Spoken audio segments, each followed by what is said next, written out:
The Mesopotamian government was a monarchy, which means that it was ruled by a king. The king was also chosen by the gods according to Mesopotamian culture, as you can also see in the image showing the god choosing the king.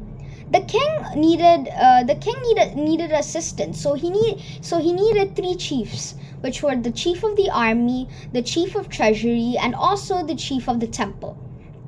Mesopotamians were also extremely advanced in their law, as in Babylon, for example, they had the Code of Hammurabi, which was the laws made by the king Hammurabi, which was a set of 282 laws that were also extremely successful and led to a revolutionary change of making laws at that time. Ancient Greek. The common government systems were democracy, monarchy, and oligarchy.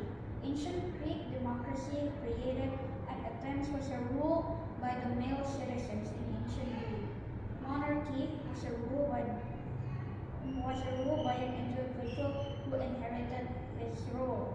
Oligarchy was a rule by a select group of individuals. The Mayan civilization was ruled by a king, and just like the Mesopotamian civilization, the people also believed that their king was chosen by God, and their king was the gateway between gods and the people.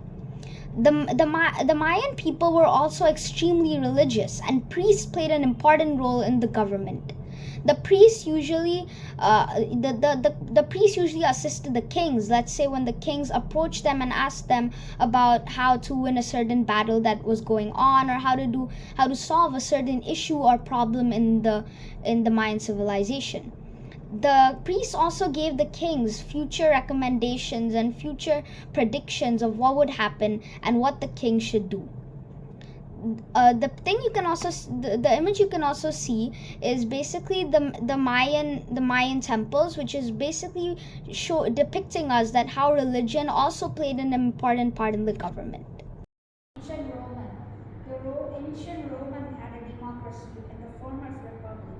The government consisted of the Senate and the four assemblies: the Comita Curita, the Comita Centuriata, and the Consilium Plebis, and the Comitia Tributa.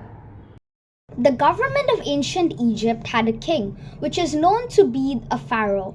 So the pharaohs basically were the center of government, and all the government procedures happened around them.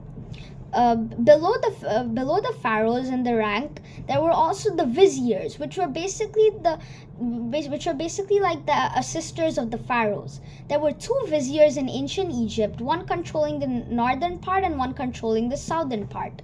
And the viziers basically conducted things such as doing the tax and other things that were only private for the country, and then they would later report to the pharaoh about what's exactly going on. So the ancient Egypt government was mostly made in ranks, with the pharaoh being at the top. And the pharaohs were also, when they died, were also put into tombs in the Great Pyramid, as you can also see in the picture, one of the tombs of the pharaohs. Chinese government.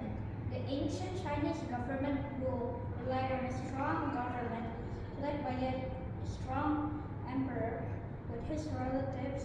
They constituted a ruling family. In ancient China, the government was run by thousands of civil servants.